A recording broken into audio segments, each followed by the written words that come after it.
Recording in progress.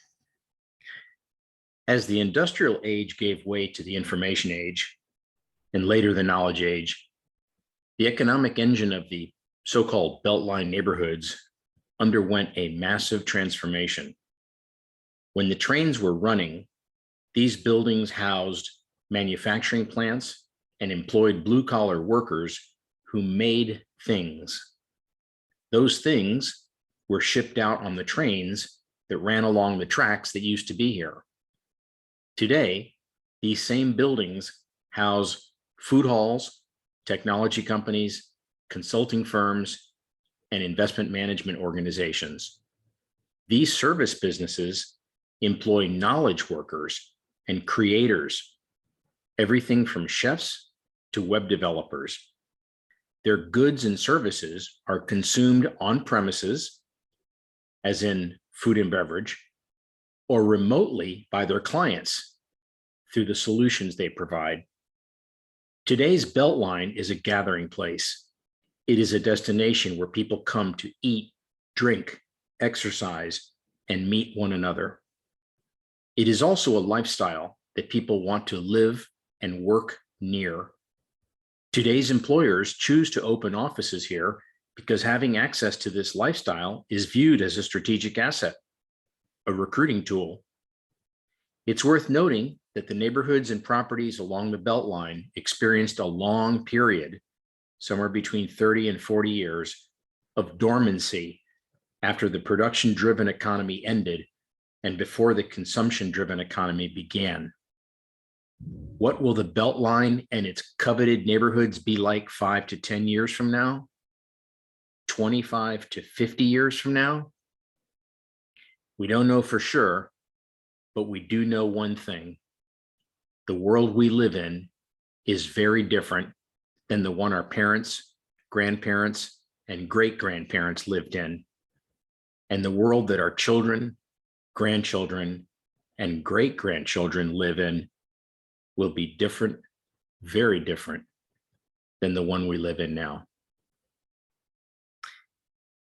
Good morning, this is Steve Sines, your ATL Sherpa. It's Wednesday, September 1st, 2021. I'm recording this video for those who are interested in the Atlanta Beltline, particularly the south end of what they call the East Side Trail.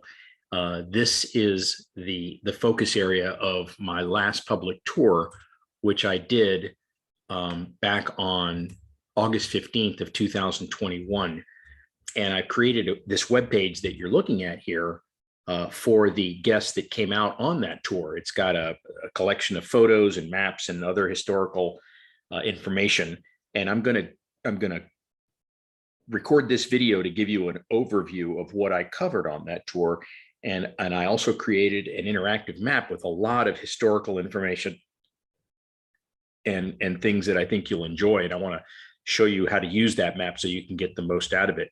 But anyway, if you'll scroll back up to the top of the page here, as I just did, at the very top, there are some photos of the tour itself. This is the last tour that I did, the last public tour that I did on August 15th. Just so you know, I am still doing private tours and will continue to do private tours probably through the end of 2021. And by private tours, I mean when a group or company hires me to do a private tour. Those can be walking tours or driving tours. Sometimes we go out in small, like sprinter vans with 10 to 12 people. A lot of the work that I've done over the years has been with real estate investors and developers. So if you're interested in that, there's a link at the very bottom of this page. Actually, let me show you where it is down here. It should be down here. Yeah, at the very bottom, there's links, and under private tours and consultations, if you click on that, you will see how to get information and how to get in touch with me about a private tour. So anyway, I've been doing public tours for about 7 years. In fact, this last tour that I did on August 15th coincided almost to the day with the 7th anniversary of my first tour, which I did on August 16th of 2014. And since that time, I've designed and led several hundred tours around the city, mostly walking tours, but I've done a lot of biking tours, a lot of driving tours. I was a Beltline bus tour guide for a while. So I really got to know the Atlanta Beltline project pretty well. And because I've walked through all these neighborhoods so many times, I've sort of gained a unique perspective, I guess you'd call it, from the ground about the neighborhoods and about the projects that are taking place around the Beltline. So again, this particular tour focused on the south end of the East Side Trail. We started at the place where the picnic tables used to be, behind the former Parish restaurant, which was in Inman Park Village. We started there, and we walked south, down along the East Side Trail through the Krog Tunnel, took a spin through Reynoldstown and Cabbagetown, and made a big circle and came back sort of the same way. So for a total of about 4 miles. And again, I'll show you the map that I created for this tour, with a lot of images and videos and historical information that I think you're really going to find interesting. So just stay tuned for that. So the last thing I wanted to mention before I dive down into this page is, a lot of people that have asked me, what am I going to do now that I'm done with my public tours? And the answer is I'm working on a series of websites. I also build websites, and I'm calling it my map project.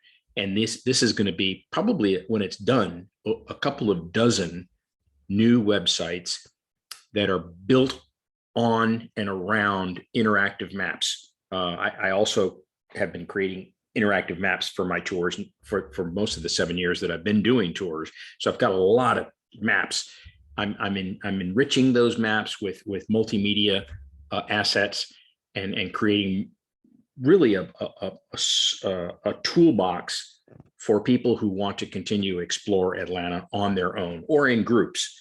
And I'm sure there really aren't that many people that are doing walking tours in Atlanta, but I suspect that over the next couple of years, you're going to see a lot more of that. So hopefully these tools will be useful for the people that want to explore this city on an ongoing basis, because there's a lot to see. And as I'm sure you can appreciate, the city is changing so fast right now that a lot of the things that I was showing people 5, 6, 7 years ago is all gone. So, it's good that we captured some of this stuff in images and videos, because it's easy to forget what was there before us. So speaking of what was there before us, let me scroll down here. I want to bring to your attention this quote that I've included here on this page, Why We Explore. And I think this is a beautiful paragraph that was written by Daniel Pollock, who wrote a white paper called The Battle of Atlanta, History and Remembrance back in 2014, which was the year that I started doing tours. I came across Dr. Pollock's white paper when I learned about the Battle of Atlanta and took an interest in the Battle of Atlanta. When I started creating my own tours to do the Battle of Atlanta tours, I came across this fantastic paper, which was published in Southern Spaces, which is an online publication that comes out of Emory University. And I want to read this paragraph to you, because this really describes why I do what I do, which is explore, why I did what I did for 7 years, which was help people explore the city. And I hope you'll use this as an inspiration and as a framework for exploring the city on your own and with your friends in the future. Let me read it to you. The absence of historically preserved battlefield means that visitors seeking firsthand knowledge about the places and events that figured prominently in the Battle of Atlanta must go beyond the almost effortless engagement with history available at well-preserved Civil War sites such as Kennesaw Mountain, Gettysburg, and Vicksburg. Visits to the Atlanta battlefield, even via virtual tour, require greater self-reliance and a more active process of combining historical accounts, maps, and images with present-day visual evidence to ferret out what happened, where, and why. The rewards are great. By juxtaposing information from then and now, visitors traveling through contemporary Atlanta can gain a new and powerful perspective on the city, its neighborhoods, and their place in history. Exploring seemingly ordinary sites is a way to gain a new awareness of history, even if the sites are often encountered during our everyday routines. Landscape historian John R. Stilgo encourages us to scrutinize those places, put them in spatial context, and arrange them in time. Quote, enjoy the best kept secrets around, Stilgo writes. The ordinary, everyday landscape that rewards any explorer, that touches any explorer with magic. When I read that, it spoke to me, and it hit me, and I said, this is what I do, and this is why I do what I do, which is helping people connect with Atlanta's past, present, and future. And the way that I do it, and the way that Dr. Pollack is sort of recommending, is that you combine historical accounts, information, maps, and images with present day evidence, as he says, physical evidence, visual evidence, to ferret out what happened, where, and why. Now, this has to do with the Battle of Atlanta, and you're going to understand what this has to do with this tour in just a moment, because the walking tour that we did, which followed the East Side Trail down through Reynoldstown, is just a few thousand feet from the battlefield. And this is one of the things that I encourage people to understand about this part of Atlanta, is that on July 22nd of 1864, a major Civil War battle took place in which the Union Army prevailed. The Union Army won that. And in fact, really that battle represented the last straw, if you will, or the nail in the coffin, to use a poor pun, for the Confederacy. And it was really shortly thereafter that the city of Atlanta surrendered.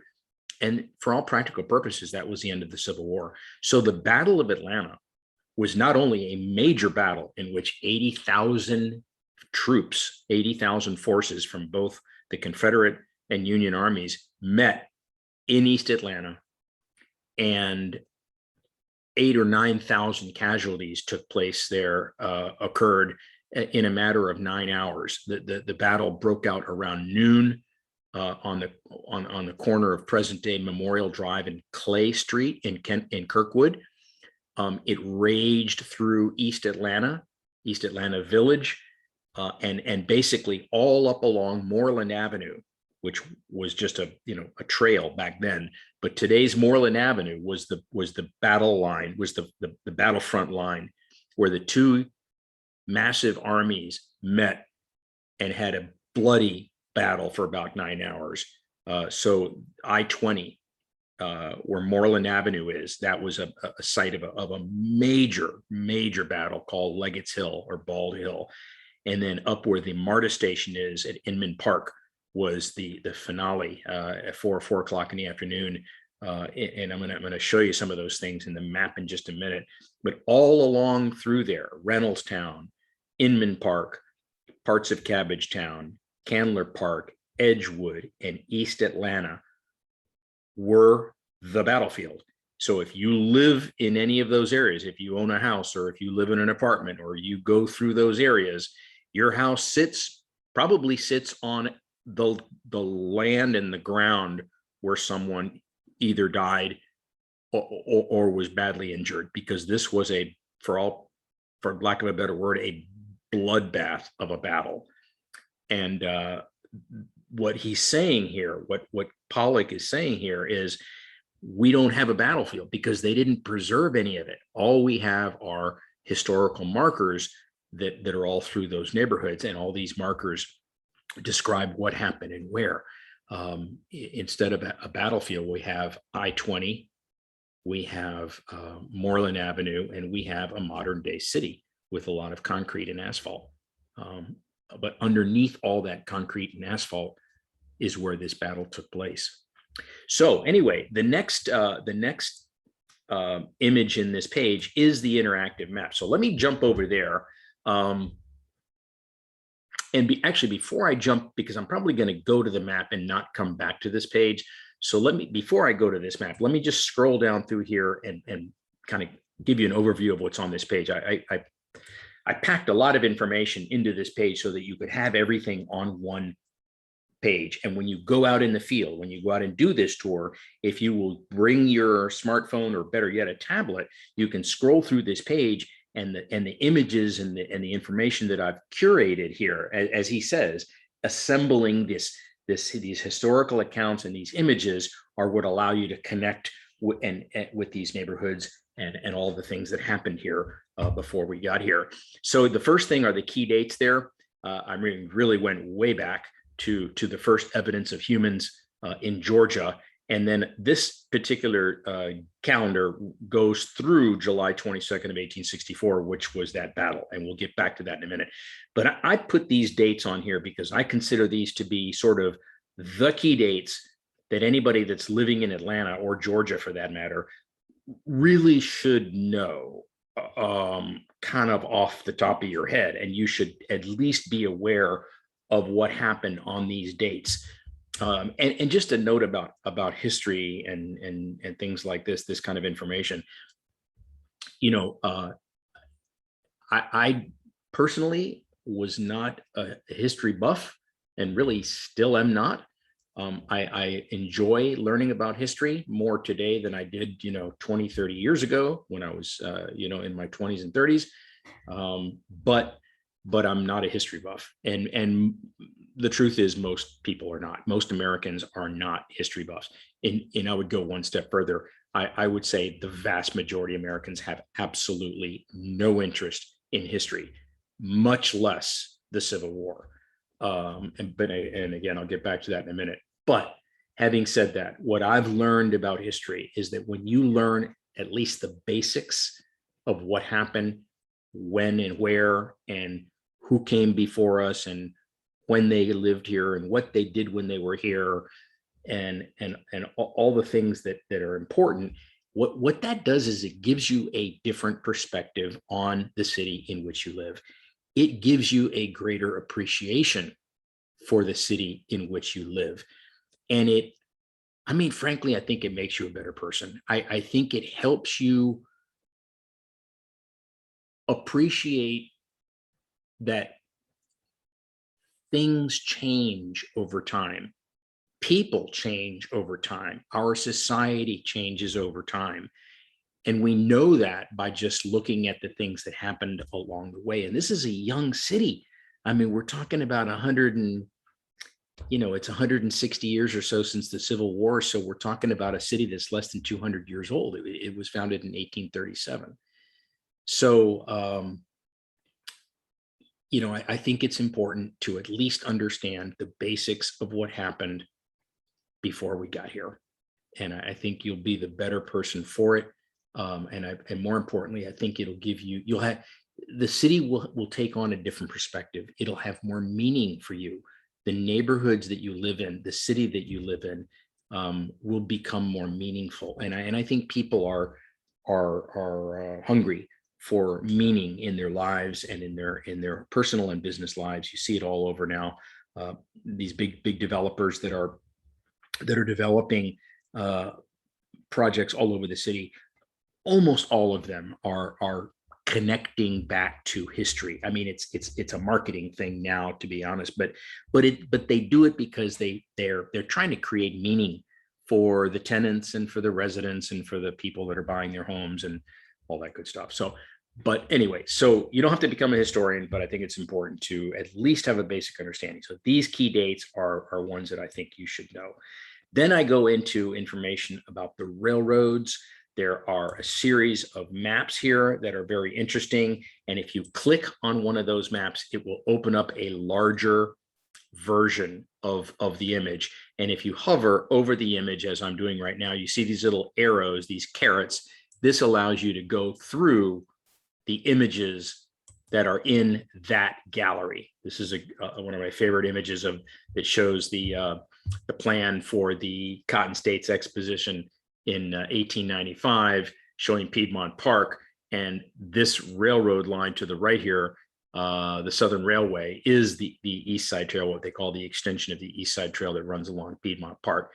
So, and I'm going to show you this image again in a minute. This is from the Sanborn fire maps. Remember, I think this is the 1911 edition, and this shows the Atlanta and West Point Railroad running along here. They call it the Belt Railroad, and this is what we call the South Side Trail today, and it shows you very clear that that was there in 1911, and these are all the properties that were there at the time. Again, I'll go back to this image in a minute.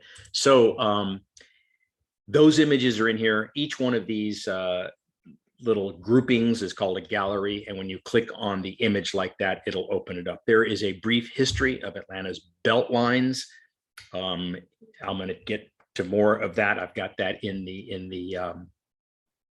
my interactive map as well. Here is the quote that I read at the beginning of this video, and what that was about. I call it production versus consumption.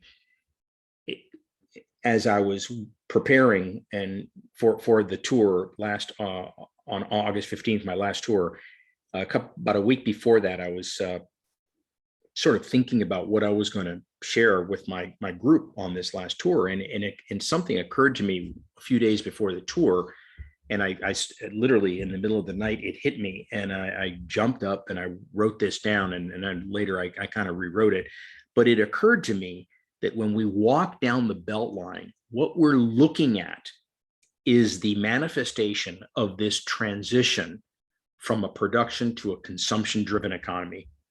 And as I mentioned when I read this, if you look at the buildings as you pass them, if you Krog Street Market, which is now called Krog Street District, of course, those buildings weren't there in the late 1800s and the early 1900s. But what was there before the Krog Street District was a company called Atlanta Stove Works that manufactured potbelly stoves, wood burning stoves that people used in their home to warm their home and to cook with.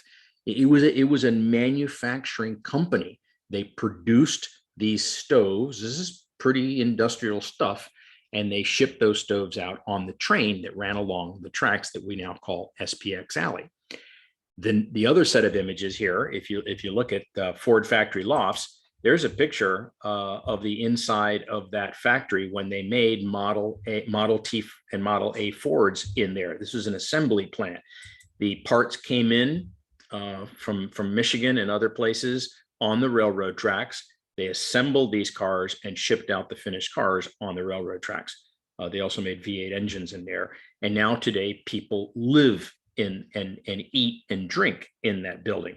And over in Krog Street Market, a place that used to manufacture and ship out stoves, wood burning stoves, people now eat and drink and hang out in. This is what I mean by production versus consumption. So this is true all the way around the Atlanta Beltline. And the period of dormancy that I mentioned, which is really more than 40 years, and in some places it was 50 plus years, when the production stopped, when the manufacturing stopped in a lot of these buildings, the jobs went away, the people moved away, and these areas laid dormant.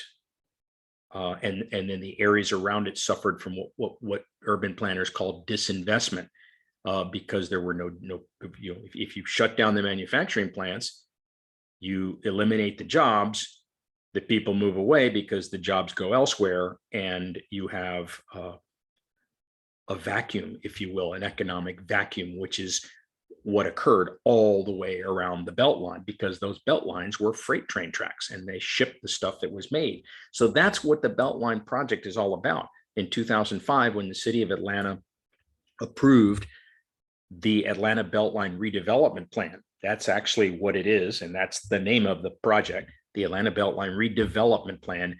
The idea and the reason that the mayor and Franklin and the city council at that time approved the Atlanta Beltline redevelopment plan was to redevelop all of these abandoned properties and these neighborhoods that had suffered from disinvestment.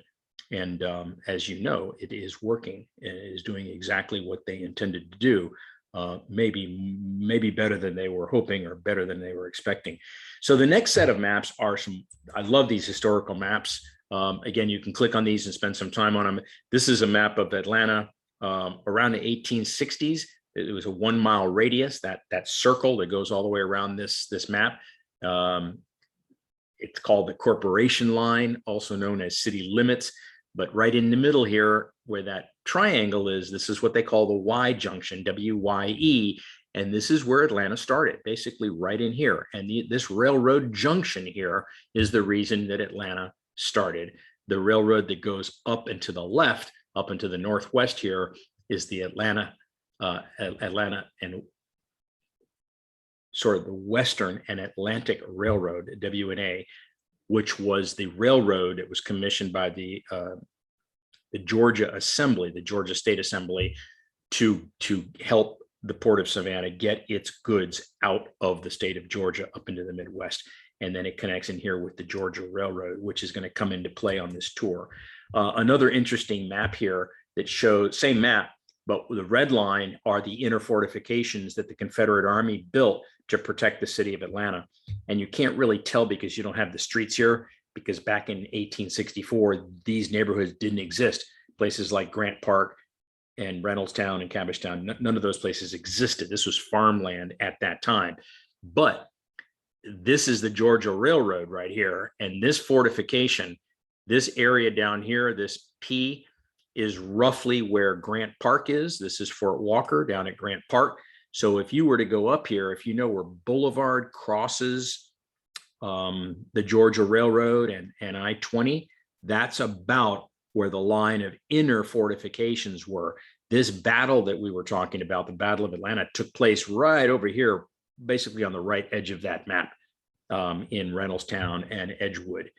So a couple of great maps there. This is a map that shows the 4 different belt lines.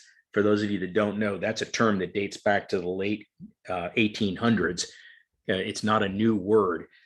Belt lines were built all over the country around cities to move freight relatively short distances around the city. So they formed kind of a belt, if you will, around the waist of the city. And that's why they called them belt lines. What this is showing you here, that there were 4 different companies that built and operated belt lines around the city of Atlanta.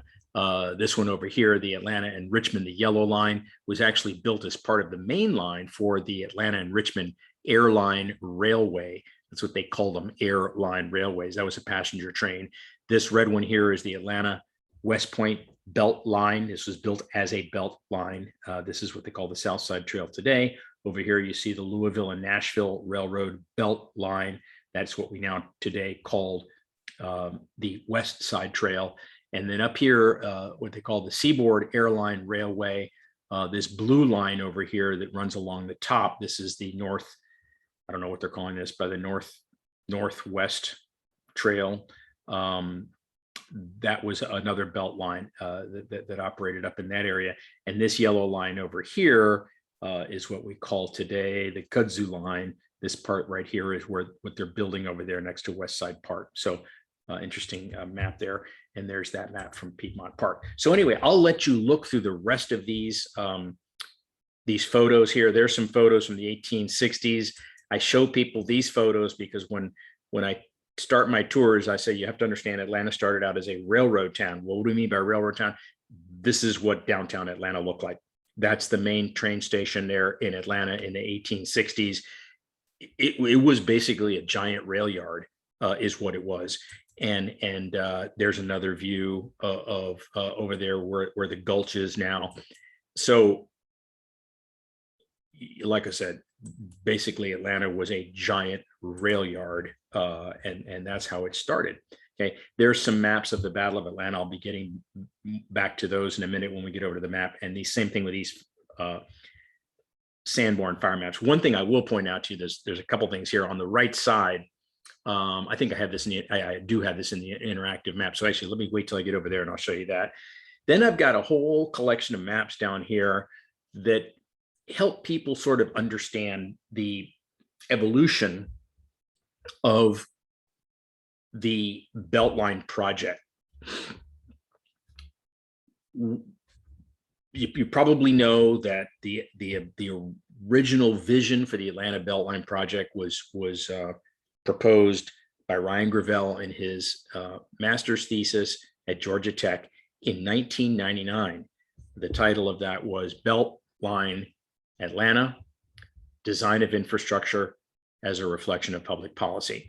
And what I did was I provided you with 4 maps from his master's thesis. And the reason I included these is I would encourage you to go back and at least look through these documents. The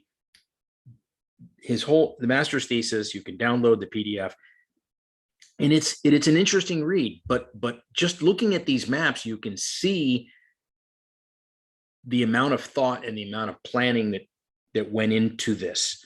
What you're looking at here is the proposed route of the Atlanta Beltline transit system, which I think from the beginning was intended to be light rail transit. And what you're looking at here are the proposed stops for this transit system, which are roughly every half mile. It's interesting to look at the names that were used back then. Some of them are not being used anymore, but if you know the Beltline, you'll understand why they selected these names for these stops. But and he superimposed the original map of that 1860 map of the city there in the center. Here's another one. The yellow shows the so-called redevelopment sites, and the green are park areas, green spaces. We'll get to that a little bit more in a minute. Here's a close-up of one area. This is the East Side Trail. And then here is a close-up of the South Side Trail. So again, the reason I put these in here is so that you could see what was being proposed and planned in 1999. That's 21 years ago, right? So one of the things that I tell people, actually, let's look at this next map, and I'll